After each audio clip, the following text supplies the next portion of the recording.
It's July of 1998. Thin eyebrows are here. Low-cut jeans are here. Disaster movies and Steven Tyler are here. And sometimes they're all here together. But Michael and I, we're here to watch Steven Spielberg's epic war masterpiece, number 92 on the list, Saving Private Ryan. Welcome to the Screen Hoppers.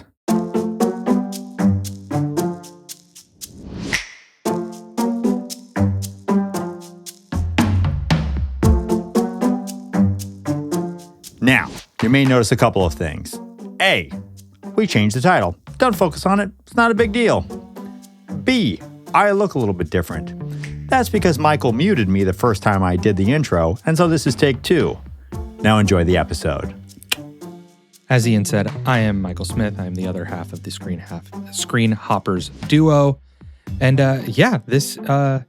this podcast is really fun for me because I get very nostalgic about the days when I literally would hop from screen to screen. What's your record, Ian? What's your most movies you've seen in a theater in a day? I think 4, and it was last year. Oh, wow. Yeah. What's yours? I think, so in a festival setting, I've done 8. In a single day? Yeah. I'm trying to do the math on that. Like it's with literally average, like an 8 a.m. to like midnight kind of day. But were you like, they were all 90-minute movies and no breaks? Yeah, oh, pretty wow. much. They were like Okay. back to back, like running from one theater to another, So just- skipping Q&As. And all 80s comedies. No, but 77-minute run times. But in a festival, you get a lot of like indie stuff that tends to be shorter. Some of them are like below 90 minutes. Oh, okay. In a theater, I think I'm probably around like 4. Yeah, I know I'm 4. We used to screen hop all the time. My dad like literally taught us to steal movies. I don't know why that was like a thing, but he loved going to the movies, and he was just like, "Oh, you pay for entrance." That was what he said to us, and so we didn't think we were doing anything bad. Well, as we've gone through and have dissected the all-time box office receipts, it's not how it works, Ian. No, it's not how. You know what? I did learn that before the pod. All right, I won the poll for the 4th time in a row. I know, we really need to change that somehow. Well, we changed the rules a little bit to give you a leg up because it felt like I was running away with the show. I had chosen Pacific Rim. You chose R.I.P.D. This is self-sabotage. You knew you were losing. Oh, yeah, that. R.I.P.D. was hot garbage. But 2 people voted for R.I.P.D. Who are those 2 people? So I have a theory. They're deados. Or they have some vested financial interest in R.I.P.D. having some kind of revival. I'm going to believe those 2 things unless you DM me and tell me otherwise. Yeah, I mean, Ian, I voted in this poll, and I voted for Pacific Rim. I don't know who's voting for R.I.P.D. as a better movie. Even if you do not like Pacific Rim, which I understand not liking it, that movie may not be for you. I get it. Who is R.I.P.D. for? I need to know who you are. All right. Before we reveal our picks, though, Michael, this is a stellar weekend. We have a smorgasbord of movies from which to choose. What else was playing? Okay, we have a ton of stuff. We have The Mask of Zorro was number 2. I kind of love that movie. I haven't seen it in a long only time. very vaguely remember it. I was kind of tempted by it, but I didn't think people would vote for it. You are now thinking like a Hollywood producer. You're trying to land the right movie that will get the people's vote. So tired of losing. Even if you don't pick the best movie. We've got Lethal Weapon 4. I almost pegged that one. Joe Pesci and Lethal Weapon. I know it's not the good one, but I still kind of like it. That's the only Lethal Weapon movie I saw in theaters, probably mostly because of timing and age and things. Yeah. There's Something About Mary, Dr. Dolittle, Small Soldiers, which I haven't seen in a really long time, but remember being better than it should be. It's about action figures that come to life. Yeah. It's Toy Story. It was an attempt. And then holding strong in its 32nd week, Titanic still making millions of dollars this weekend. Not surprised. I can't wait till we get to Titanic. Nor can I. I love Titanic. All right, so that's a pretty solid list. What did you end up choosing? So I went with, and I hope it's a crowd pleaser, Michael Bay's Armageddon. So you had a smorgasbord of movies like this in front of you. I did. And you decided to go in for the Jell-O and whipped cream? Well, you see, Ian, Armageddon is a very popular movie. You chose Armageddon. I mean, it's nearly on the list. It's number. It's nearly on the list. That's what I mean. Yeah, if we were doing this, I think not that many years ago, it would have been on. It would have been a sold out movie. We would have been forced to watch it, and instead, you forced us to watch it. I did. I did. I forced you to watch it. So, apart from you thinking that it would win, is there any other possible explanation for why you chose this Michael Bay slop? Bruce Willis. Was it his toupee? No, it was not his toupee. Because that's a rough toupee in this one. Bruce Willis is good in everything. I will maintain. Not everything. I really like Bruce Willis. I love Bruce Willis. Die Hard's one of my favorite movies of all time. I'll even stand up for the whole 9 yards. I watched The Sixth Sense last night. Just kind of for fun. Bandits, his weird little indie movie he did with actually one of the other stars from this movie. Billy Bob Thornton. I even like that movie. Yeah. He's even does this shitty movie called The Jackal where he plays a villain. I don't even mind that movie. But this is a tough pill to swallow. You really hate this movie. I came into it not liking it. And we'll discuss where I landed on it after having to watch it again, despite having sworn to never watch it again. Well, before we dive into Armageddon, what is your movie, Ian? So I went with The Truman Show. I almost went with Mask of Zorro also. My parents loved that movie. I haven't seen it since I was a kid, but I remember enjoying it. And it was like, Catherine Zeta-Jones, Antonio Banderas kind of at the height of their action powers. But I went with The Truman Show. And I've seen The Truman Show before. It's been a long time since I've seen it. I am a super big Jim Carrey fan. I don't know anybody who isn't. It's pretty hard not to love Jim Carrey. He's one of the greatest performers to ever live. He's insanely talented, kind of no matter what he's doing. Yeah, but I actually chose this movie because this was one of my least favorite Jim Carrey movies. I saw this in theaters and I remember thinking, that was right. And I know people love this movie. They love this movie. They tout it as being prophetic. They tout that his performance in is just being absolutely brilliant. There are all of these things that people love about this movie. And so I wanted to go back and try to find love for The Truman Show. I'm trying to nail down the timeline here. Was this kind of the first time audiences were really introduced to a less kind of broadly funny Jim Carrey? This is his first dramatic role. He took a huge pay cut to go into the movie. We'll get into the details, but the director, Peter Weir, actually waited a year for him to finish Liar Liar. I did read that, yeah. Yeah, because he only wanted Jim Carrey for this role. And Side note, I love Liar Liar. Liar Liar is great. I love it. It's a great movie. I hope we get a chance to watch it on here. And if not, maybe I'll just watch it. It's been a while. Yeah. But I say he took a pay cut from $20 million a movie to $12 million a movie. Only 12. Oh my God. I bet if he really buckled down and scrimped here and there, he made it work. He probably did. But he wanted to be seen as a more dramatic actor. And so he was willing to make that adjustment. So anyway, Truman Show was my pick. I'm excited to dive into it because it has been, like I said, a while since I've seen it, and I really wanted to give it a reassessment. Yeah, I hadn't watched it in a while either. Yeah. So anyway, what we're going to do now is we're going to take a break, and then we're going to come back, and we're going to first discuss Armageddon. I have so many questions for you. I've written them down. Is this going to just be, instead of a review of the movie, just an interrogation of me and my decision-making process? No, I promise it won't be that. That's not the plan. I already know why you chose it. You chose it for one reason, because you're tired of losing. And you really think... I was like, this is a very, very popular movie. You thought some Michael Bay fireballs were going to... I did. We're going to win you the... I'm really hoping. I mean, people love The Truman Show. I think, clearly is based on the couple of people who voted for RIPD, someone is starting to feel bad for me. And so I didn't maybe even this think will about help. that. Maybe that is. Maybe it was just pity voting. I hope that's it, because any other excuse is just concerning. All right. Well, we're going to be right back after the break with more The Screen Hoppers. All right, welcome back to the Screen Hoppers. Since I won last round, Michael, we're going to go into your movie first, Armageddon. You chose this movie. We came to see Saving Private Ryan. While we waited for it, you got a movie pick. You chose to make us watch this disaster flick, clearly designed just to win the box office. Didn't serve any other purpose in the wake of Independence Day. And it did. People loved it. It made a ton of money. It's, like we said, it's number 113 on the list, so it didn't quite make the cut for the show, but here it is anyway. emerging from the ashes. Break it down, Michael. Like, what's up with Armageddon? All right. So Armageddon is about a meteor barreling towards Earth. It's the size of Texas. And it's going to take us all out if we don't do something crazy. Like hire offshore oil drillers to go into space, drill a hole into this meteor, and blow it up with a nuke. Because the experts were incapable of doing it. Those engineers, they couldn't figure out. They couldn't follow Bruce Willis's amazing brilliant blueprints. Engineering for a drill. Correct. That's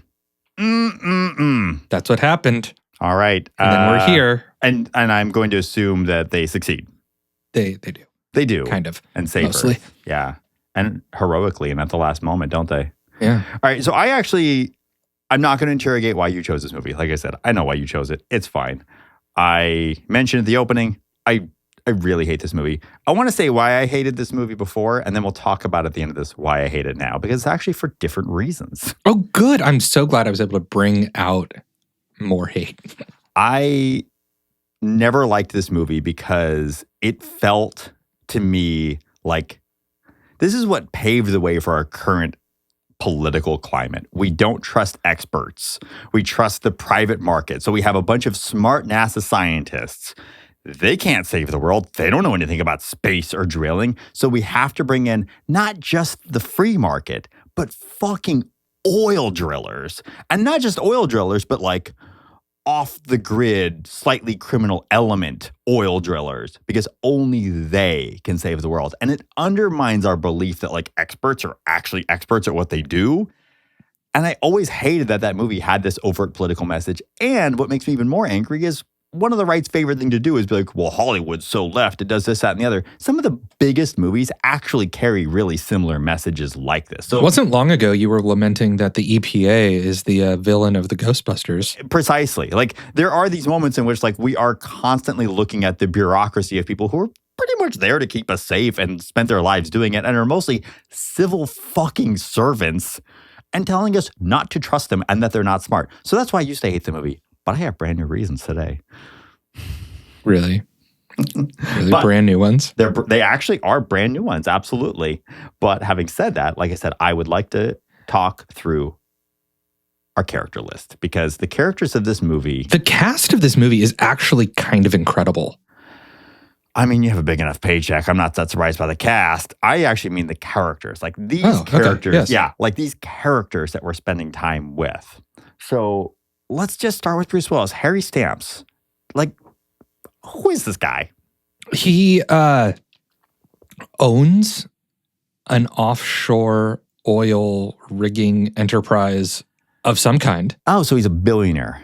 I assume so. Yeah, I like him already. That I think is actually funny. That is never really acknowledged in this movie. They're all framed as this like very like blue collar thing. We'll get to Steve Buscemi's character Rockhound. Oh, we'll definitely get into Rockhound because he's another one that sort of betrays the blue collar sensibility of all of this. Oh, but it's important the ways in which he does. It is so. But I do think that we do not acknowledge that Harry Stamper, if he owns an oil company, like an oil drilling company, the dude is wealthy beyond our comprehension. You have no idea how much money this man has. His daughter works for him in some kind of business capacity. She speaks Mandarin, right? So there's some sort of like elitism happening there as well. Grace. Mm-hmm. Do we know anything about her other than she's his daughter? She speaks Mandarin. She works for the company and her mom left.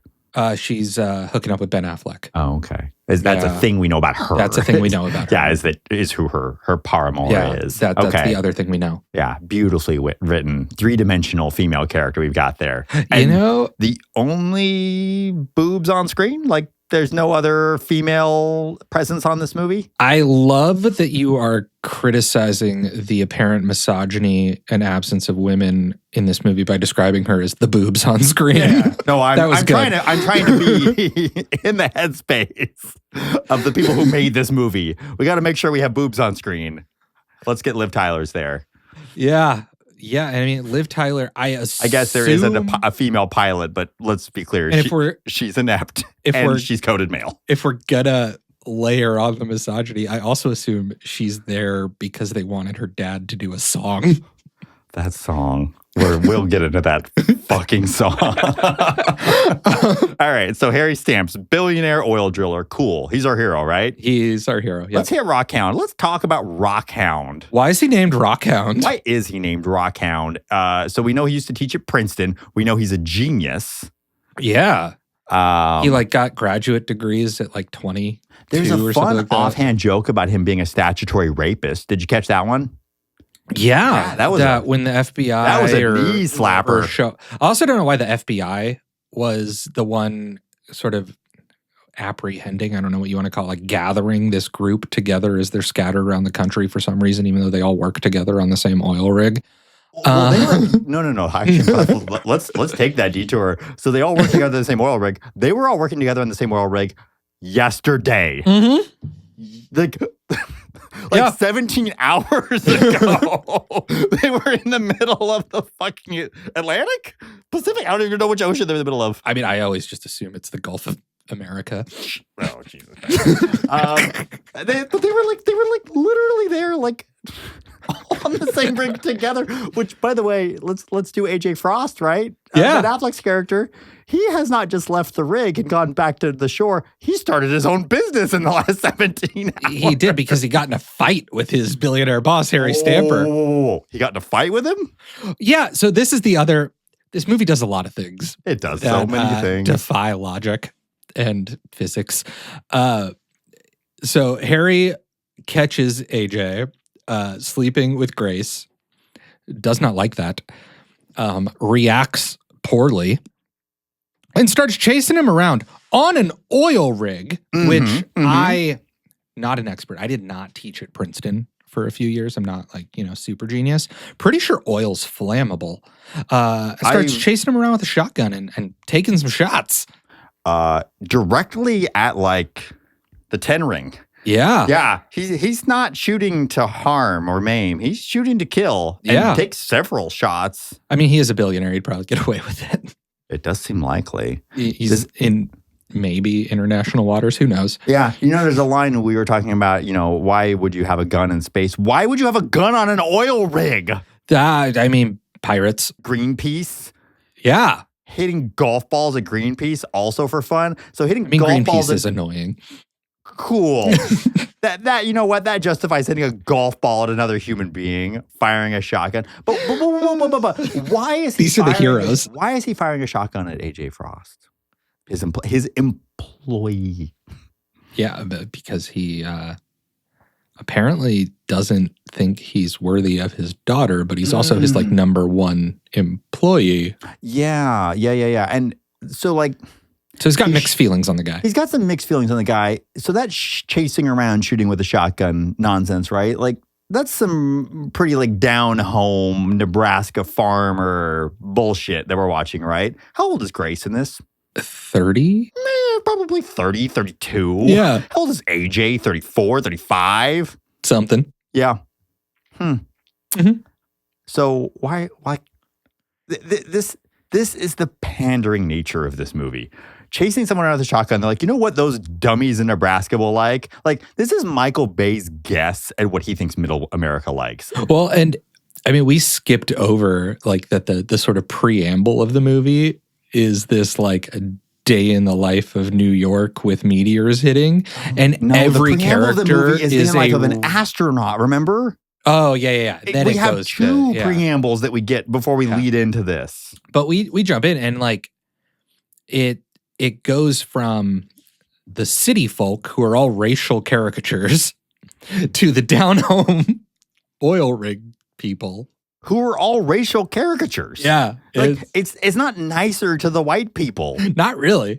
No, it's not. I mean, it's not. It presents itself as nicer to the white people, but it is just as critical.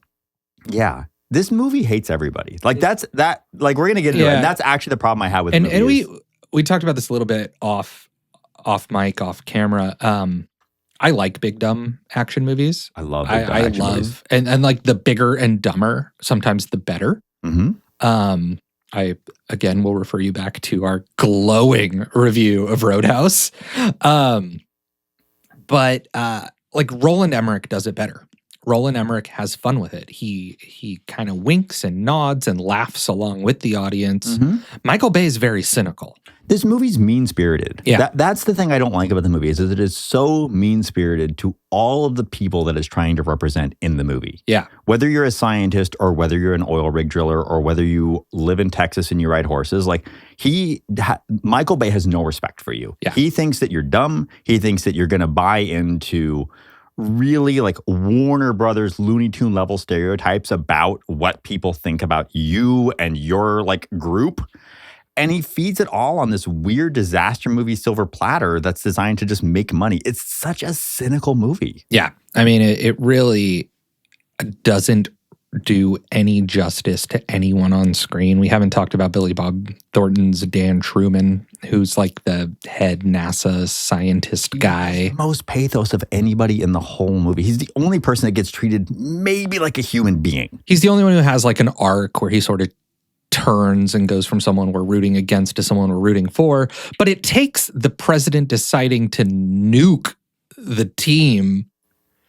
You know, like he's going to nuke them and it's not going to save the world. And it takes literally that extreme of an action for Billy Bob Thornton to kind of take that turn and become the quote unquote good guy. Well, and the interesting thing is like, so the movie teaches you to not trust experts, but the closer the expert is to power, the even less you should trust the expert. Yes. So we're initially told that we should trust Malfoy.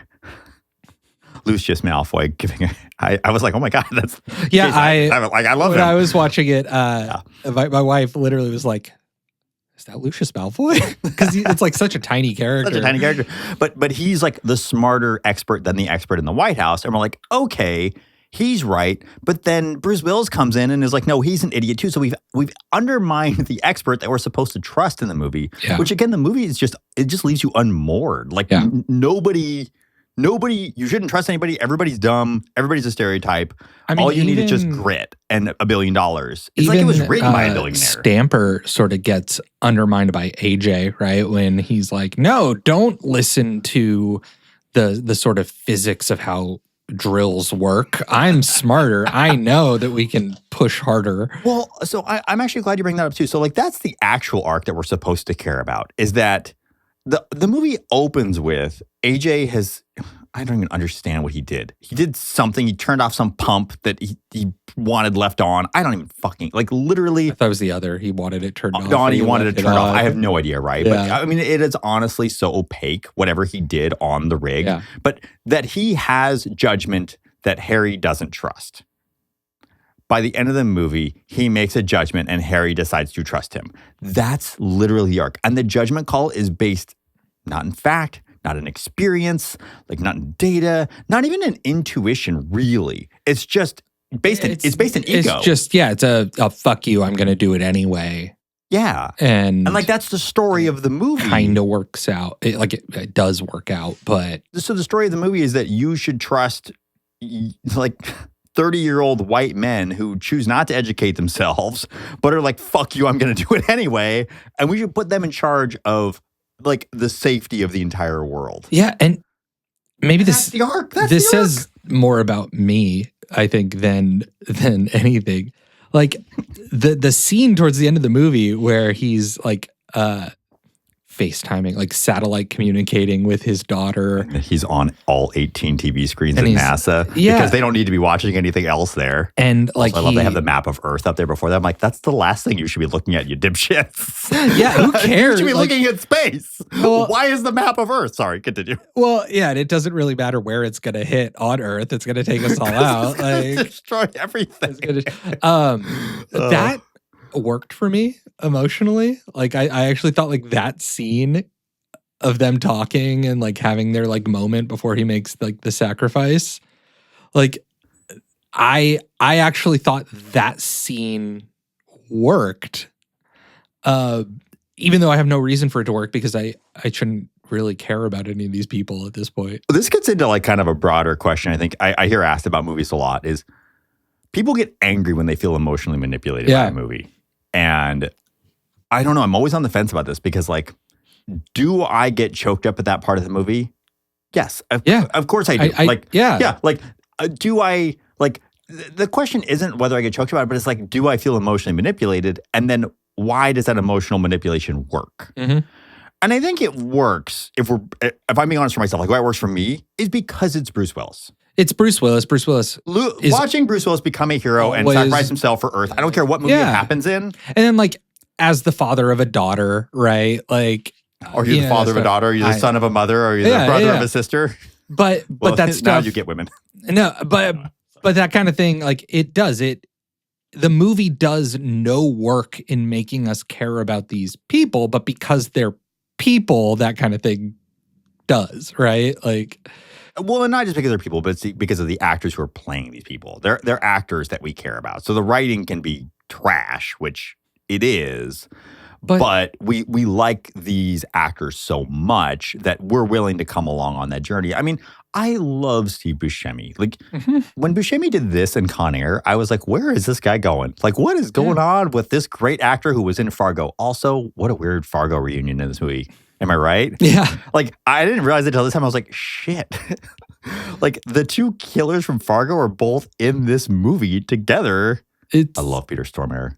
Peter Stormare. He might be the best part of this movie, I'm going to be honest. He's an actor people sleep on. Oh, God. He got slept on so much, and he's so fantastic because he transforms, and he always seems foreign in a way that we don't understand. Yeah. But, the movie is not all dumb. There is, like, some really intelligent, like, commentary. You know what I was thinking? What? I really don't think that the animal cracker qualifies. Fuck you. Well, because it's sweet, which to me suggests cookie, and, maybe putting cheese on something is sort of the defining characteristic of what makes a cracker a cracker. I don't know why I thought of that. Baby, you have such sweet pillow talk. I got like a little animal cracker Discovery Channel thing happening right here.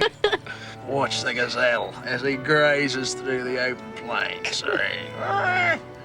Now look, as the cheetah approaches, watch as he stalks his prey.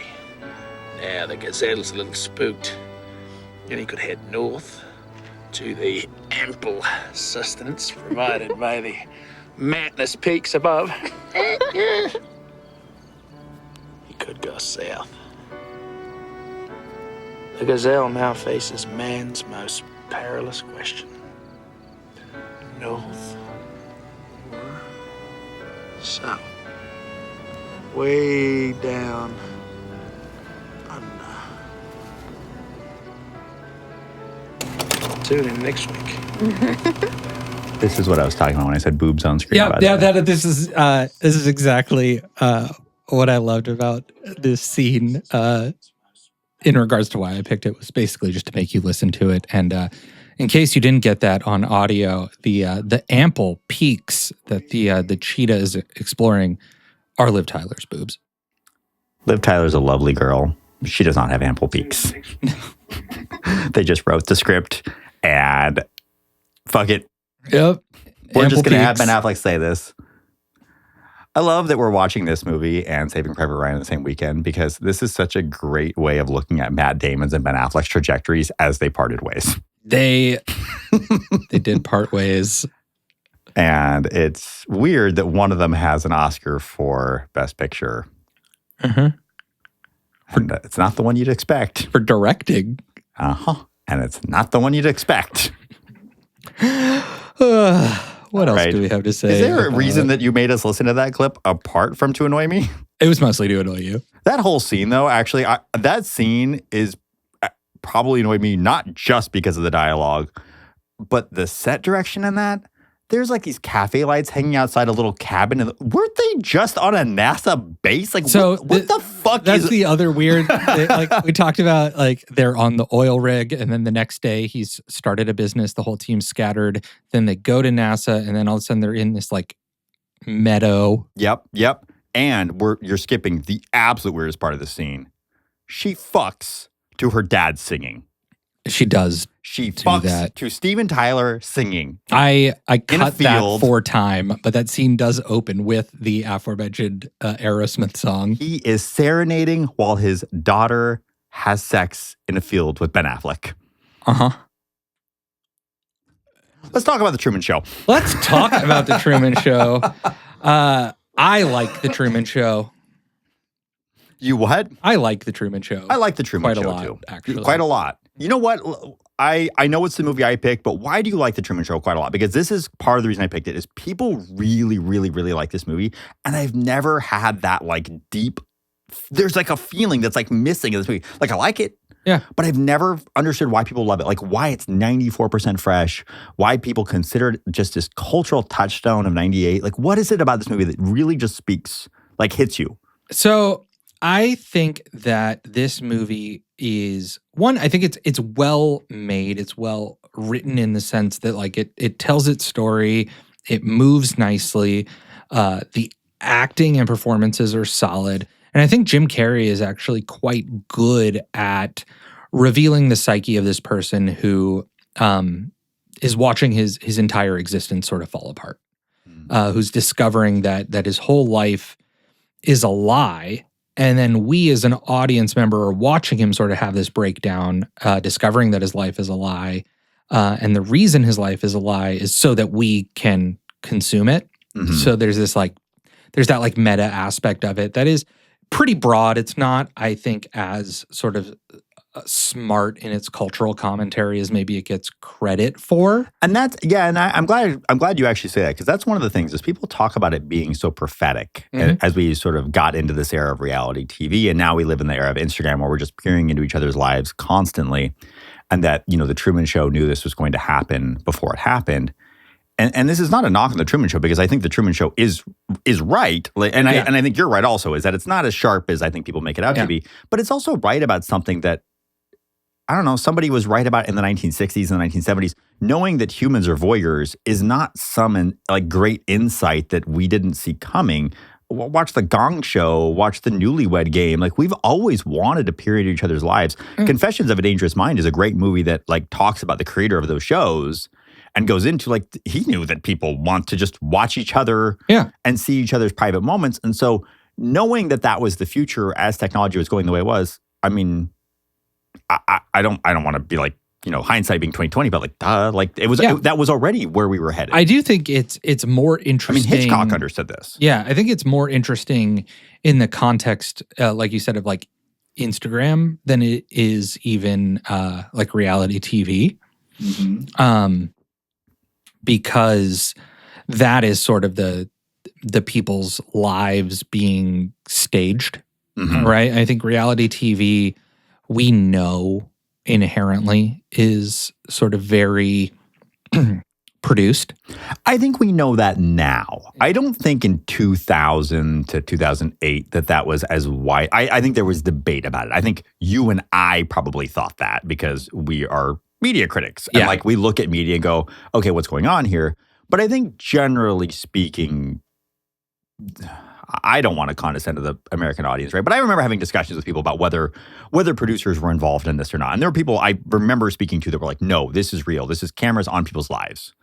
And I was just like, I don't know how that can be the case, because people's lives aren't that interesting. And that is something I like that this movie does, is it says, if we just let Truman live and we pointed a camera at him and followed him around, this show wouldn't be good. Christoph wouldn't be needed if we actually thought that life lived, even a life well lived and happily lived, was interesting.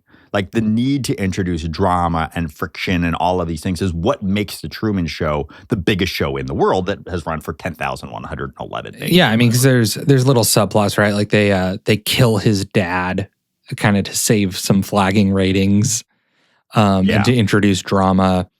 When the show sort of starts falling apart because Truman's figuring out what's going on, they are very cynically, they make the decision like, oh, well, then we need to have his wife leave him, right? And those things, again, I think they're interesting, right? Of what is an audience willing to accept being done to someone for the sake of our own entertainment. Mm-hmm. And I think, you know, the more interesting part for me in this movie is Truman's navigation of everything that's happening to him, more so than sort of the broader statement about culture and how we consume reality TV or whatever. I actually agree with that. I think that this movie, the parts of this movie that really, really do work for me, I mean, the parts, is Jim Carrey. Mm-hmm. Jim Carrey one of the things I love about him as a performer, and I think in this movie especially, he has on full display, is this ability to seem out of control while being absolutely surgical in his performance. Mm-hmm. Every movement, every expression, you can see he looks like a person who you said is like falling apart, but he is so incredible at controlling every muscle in his face to bring you on his emotional journey, to make you laugh, to make you cry, to make you feel for him, to love Truman, which I will say, his name is a little bit obnoxious that they called him TRUMAN. TRUMAN, and then Burbank Chris, is his last name. Christ. Yeah. Overlooking. Yeah, it's a little heavy-handed. And that I think is where the movie, those are the shortcomings of the movie, is that it is really obvious in those kinds of ways. Well, and I think the movie, I realized watching it this time, where the movie fell short for me is that it plays a really interesting concept too safe. Mm-hmm. And it plays it too safe in a couple of ways, but one of the ways that really caught me this time was the way it aesthetically plays it safe. And so it presents to us this world in which there are cameras everywhere in Truman's life. Mm-hmm. It presents to us a world in which he is living inside of this dome that has been constructed purely for his life to exist inside of it. These are all big ideas. These are all really important things to the movie, but then the movie never really decides aesthetically, am I a documentary about the Truman Show? Am I the Truman Show? Or am I a movie telling you the story of the Truman Show? Right. And it keeps changing between these things as though it can't commit to which angle it wants to take on the story. Because sometimes we're looking at him through the actual cameras. And I will tell you, I would love this movie if it was told through those cameras. If there were no tracking shots following him onto the beach, every time that happens, I'm like, I'm pulled now out of what this actually is.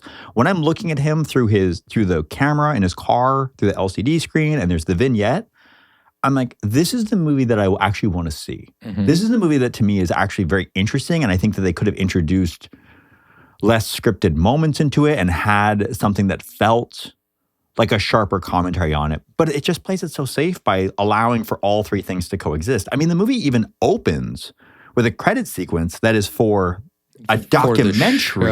It's for a documentary about the show, but then it never completes the documentary about the show, which is, I don't know. It's like, it's jarring, and it always leaves me, like I said, wondering from whose perspective am I watching this movie? Yeah, and the movie, it ends, I think, kind of anticlimactically. And I also, like, one of the more interesting things about the movie, for me, like, as I read about the movie, doesn't actually exist on the screen. It doesn't exist within the movie, is the dome that you're talking about, the sort of idyllic setting that they create. Mm-hmm. The movie's shot in Seaside, Florida. Yes. Which was an early example of like the master planned community. Yeah. Apparently when the crew got there, they were like, oh, this is it, and started unpacking immediately. Yeah. And I think that's really interesting too, is this idea that in real life, outside of entertainment, outside of kind of the Hollywood sheen of it all, we do that, right? Like we create a reality that's not reality, whether it's this like perfectly designed community. We referencing back to Instagram, right? Like that is supposedly the most genuine peek inside people's lives, right? It's normal people recording their lives, but they're giving a version of their life that's not really telling the truth. Well, they're the way the product they're sort of the producers of their own lives is the way, but you still have a producer that's envisioning. We should get one of those. A producer. Like product placement in like Instagram amongst influencers nowadays is constant and done a lot more subtly. Yeah, it's crazy. They're just constantly subtly trying to get you to buy things or sign up for services. It's really It's a little sickening. It is sickening. Yeah. And so that stuff I think is kind of fascinating, but doesn't really exist in the movie. The movie doesn't do that reflection on the ways that we have sort of taken the lessons of reality TV and applied them to our real life. Well, actually, so it's funny that you bring that up because that's actually one of the things I think the movie does really well. So I want to counter that. So everything in the show is for sale. Mm-hmm. When you view the people who are watching the show, a lot of them, their houses are full of things they bought.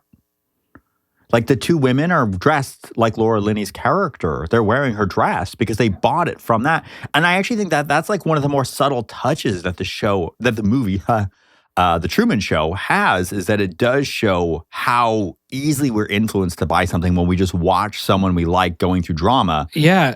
I agree with you. I think it's undermined a little bit by like the more obvious examples of the product placement that happen in the movie where like Laura Linney's holding up the cocoa and why you're not feeling good. Why don't you drink this? It's rich and chocolatey and delicious. Well, yes, but think about the moments when she does that. She actually does that when she doesn't know what else to do. Mm-hmm. Like, and that's the other thing I want to talk about with this movie that I actually think is an interesting topic of conversation. I don't know if the movie quite lands the plane on it, but the ways in which his world starts to deteriorate and the order of events of deterioration. And I want to start from the beginning of the movie because obviously there are events that take place before we start watching The Truman Show. It's been on TV for 10,000 days.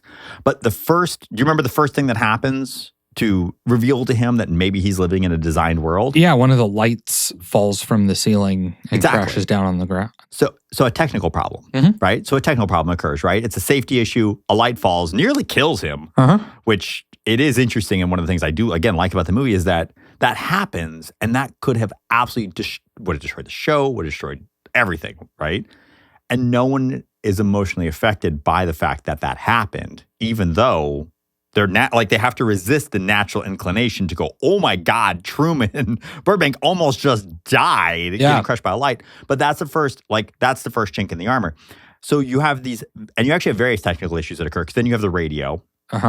And so it's another technical issue. And then you have the elevator. And the rain. And the rain. So the first thing that breaks the illusion of the world is technical.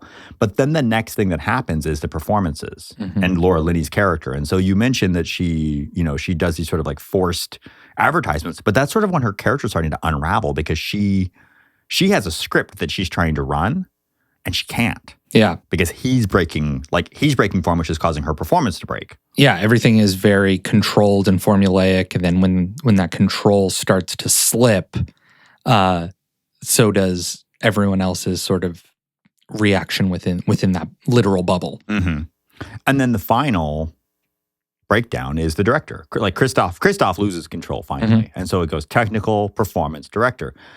What does this mean? And I was looking actually for more metaphors about filmmaking and like creating life and creating story on screen. And like, what does this mean? Is this the order that Peter Weir is telling us that the breakdown of like a bad film could potentially look like? Is it that you notice the chinks in the technical armor first? Yeah. Something breaks apart and then you notice the performances. But really this is all due because of a bad director, of a Christ-like director who sees himself in his shoes. Because I know Peter Weir is a pretty humble guy. Like does not...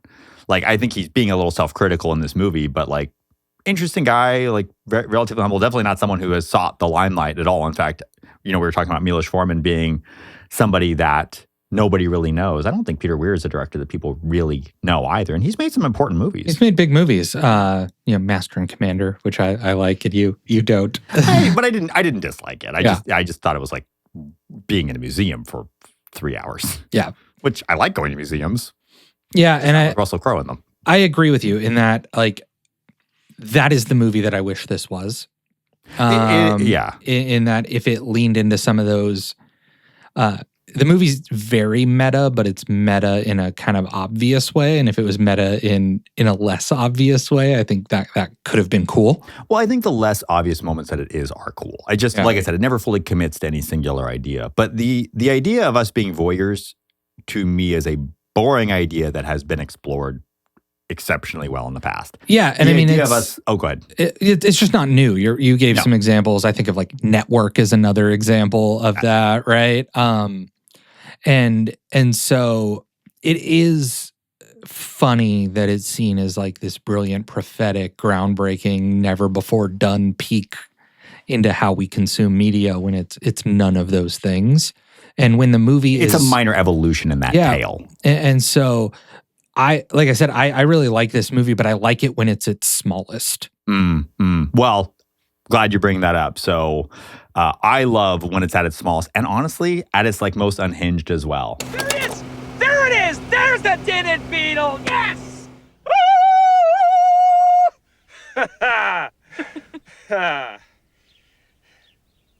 Don't you want to know how I did that? I'll tell you. They're on a loop. They go around the block. They come back. They go around again. They just go round and round. Round and round. You know, I invited Rita and Marlon for a barbecue on Sunday. I'm going to make my potato salad, and I need you to remind me that we need more charcoal. Are you listening to a word I'm saying? You're upset because you want to go to Fiji, is that it? Okay, go. I think you should save for a few months and then go. There. You happy now? I'm gonna go take a shower. Let's go now. I'm ready to go now. Why wait? Early bird gathers no moss. Rolling stone catches the worm, right?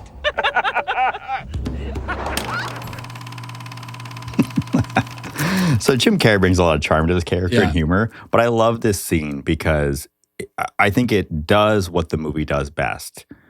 Less about the voyeurism, more about what is it like to live in a perfectly designed world surrounded by people who are running a script. It makes you crazy. It makes you into a crazy, crazy person.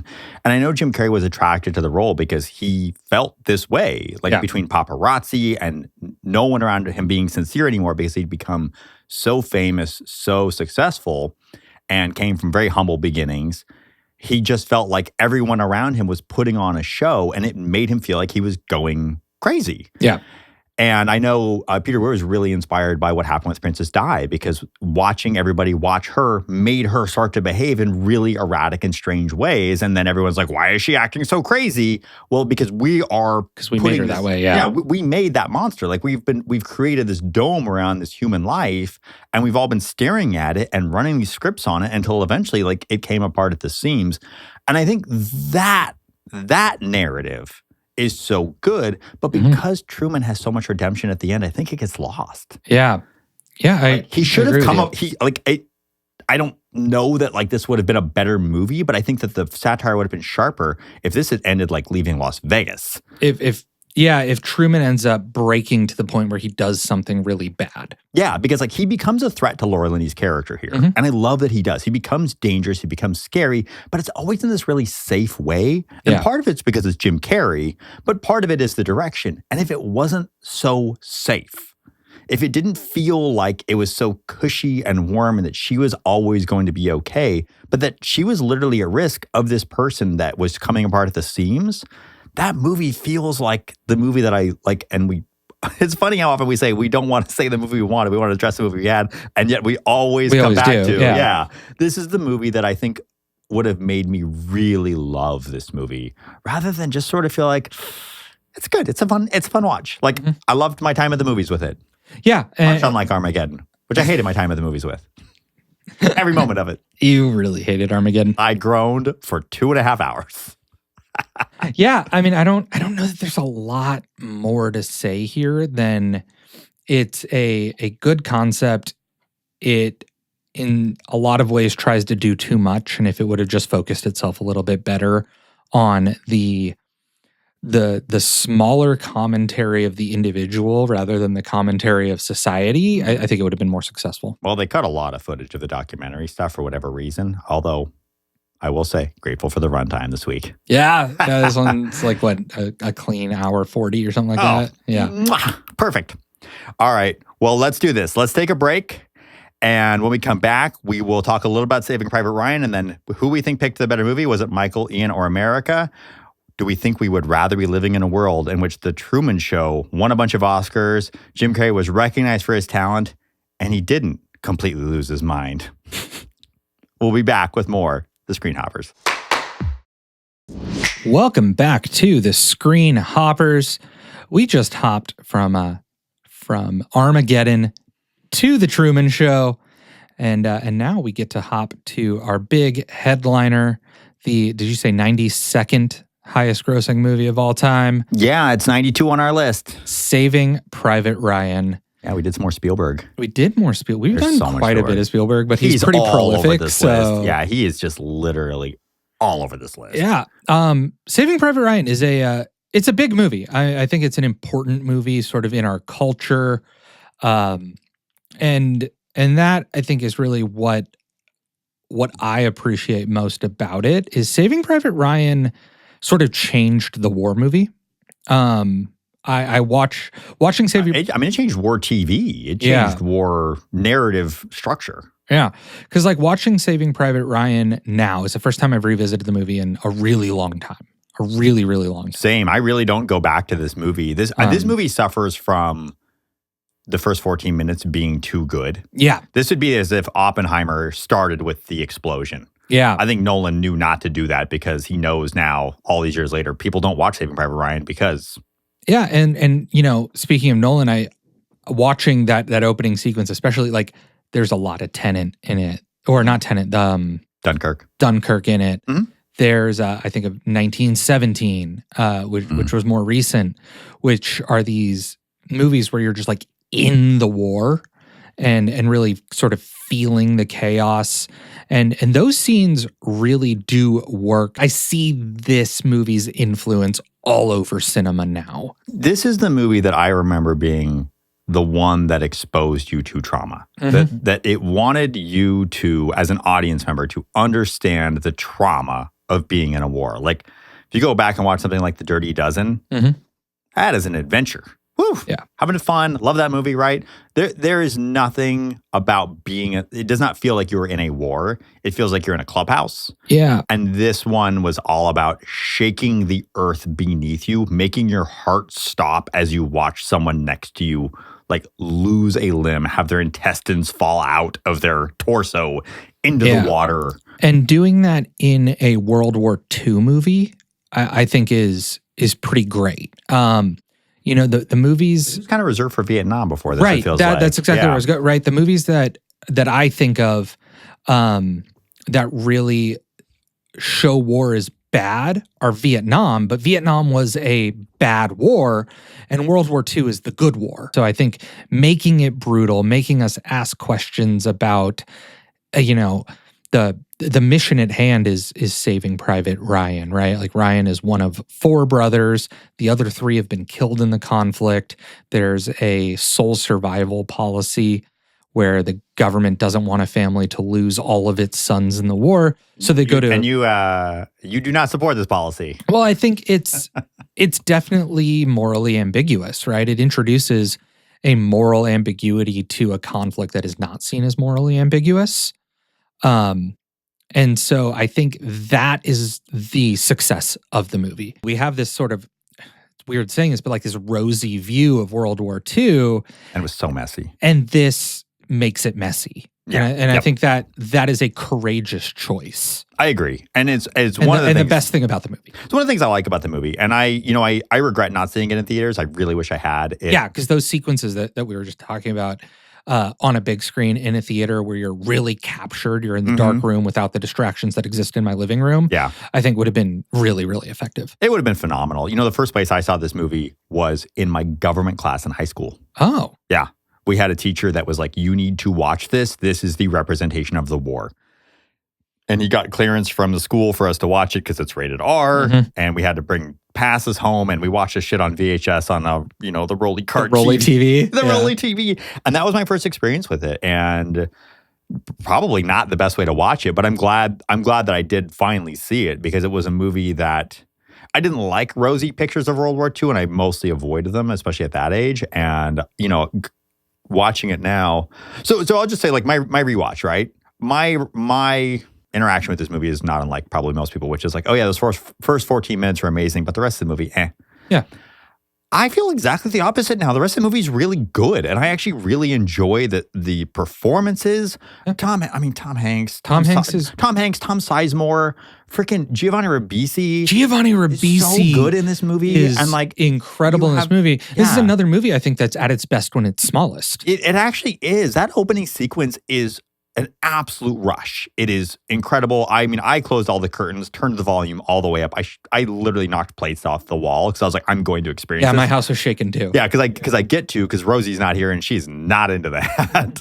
But I ended up really loving the movie, actually. Like going through it and being like, dude, this is one of the movies where I'm like, yeah, this belongs on the top 100. This is an incredible story, and Spielberg's overly heroic, a little bit. He's still a little bit rosy. He's still doing his Spielberg thing. And I don't always align with it. But you know what? He takes enough risks in the movie that I don't know. Like this worked for me. This was worth the wait all day. I liked Truman. I hated Armageddon, and this is, it's a big movie. It's a long movie, and it's worth a rewatch. I'll say for anybody out there that hasn't rewatched Saving Private Ryan in a while or just rewatches those first 14 minutes, I think the journey with this small group of Rangers across Europe it's pretty magnificent. And it's very well told. Definitely worth a rewatch. Glad that we hung out all day. I really wanted to rewatch it. It's why I picked it for this week. 98 was a cool year. This was a good movie. This is the only movie from 98 that's on our list, actually. So we will not be going to 98 again, interestingly enough. And so now the big question, Michael, who picked the better movie? Was it Ian, Michael, or was it America? Yeah, so I think America. America did it. The better movie. Good job, America. Here. You did it. I think that is a great place to end on Saving Private Ryan. We forgot to do this last week. I know. But it is time for the Screen Hoppers MVP of the weekend. Sure. Michael, who is your MVP of these three movies? Michael Bay, right? Yeah, obviously Michael Bay. Or Steven Tyler, maybe.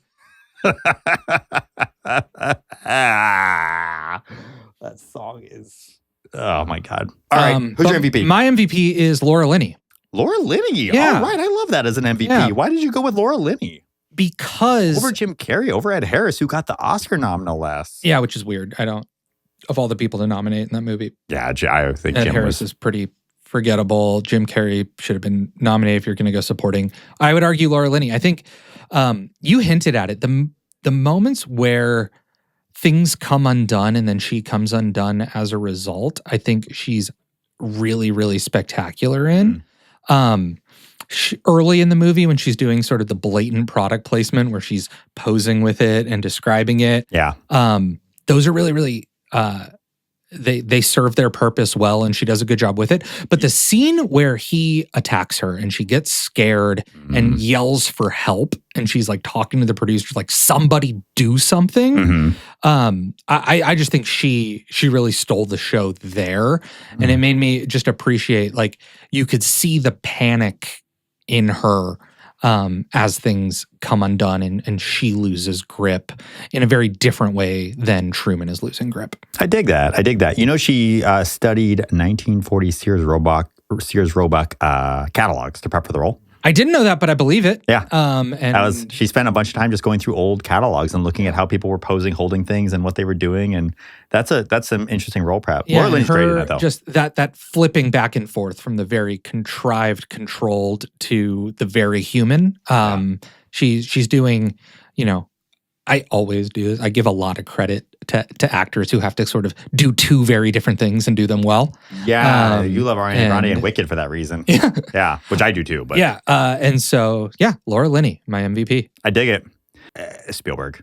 Saving Private Ryan is, I can pick apart the things I don't like about it, but at the end of the day, that movie, it hits me. It's so watchable, and it is a technical marvel. Yeah. Honestly, it's... And Spielberg doing this 5 years after Schindler's List and all the accolades he got for Schindler's List. We talked about why this is such a different movie in the way that it explores World War II than we're used to. Yeah. I think that's very cool too. But watching the storming of the beach, we mentioned, like, that's not the reason to watch the movie, but it is the reason I'm MVPing him.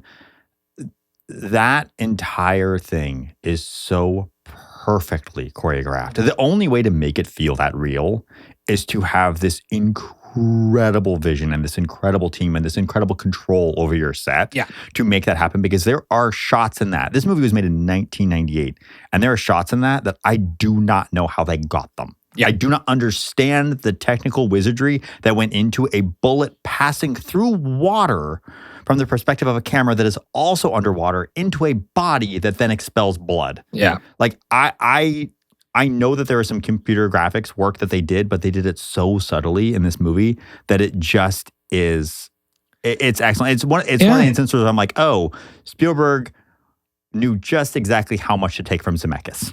Yeah, and not too much. And I think Spielberg, does it. I knock from time to time for his over sentimentality.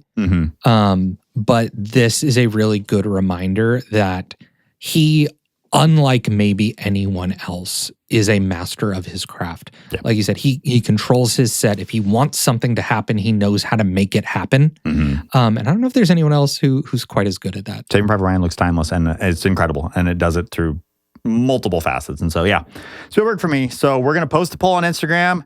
Did Ian choose a better movie with The Truman Show or? Yeah, I mean, America says that I did. We'll see if our audience agrees. Your movie is so bad. It is. I'm going to declare Armageddon my least favorite movie we've watched. Yeah? Armageddon, is it now, I use the rollerball test, or you're going to use the Armageddon test? At this point, I don't think there is an Armageddon test, because I don't think there's a movie I dislike more than Armageddon. That's funny. I didn't know that. I knew you wouldn't like it when I picked it. I definitely giggled to myself as I chose the movie. You came from a place of negative intent. So you've gotten mad at me for choosing long movies, but I've never chosen a movie because I thought you wouldn't like it. You son of a bitch. I can be a bit of a son of a bitch. I literally, it has always been one of my least favorites. And I actually somehow, after rewatching it, hate it even more. I didn't expect it. I did not expect you to like it. I didn't expect you to violently hate it the way that you do. It is one of it's one of the few movies in the world that I genuinely cannot stand. All right. Well, it's been fun. It has been fun. Two-thirds fun. Two-thirds fun. No, I think talking about even the terrible movies is fun. So I will say it was entirely fun. So yeah, thank you all for joining. Make sure and follow us on the internet. We are now at the Screen Hoppers. No spaces, no underscores, nothing required of you there. Follow us on Instagram, vote in our poll, subscribe to our YouTube channel at the Screen Hoppers. Follow me at Michael_upleft, and follow Ian at Ian_upleft. And again, if you voted for RIPD last week, DM me. I must know the rationale. I am also very curious. But until next time, get yourself to the movies. Yeah, we are headed into Oscar season. There is stuff to see. Vote in the poll, and then also leave us your recommendations for what we should be checking out. What's the Oscar movie you want to see this week? Begonia. Begonia comes out this week. Hedda. Hedda. Okay. Yeah. Which one's that? Ooh, it's on Prime. Check it out. Tessa Thompson.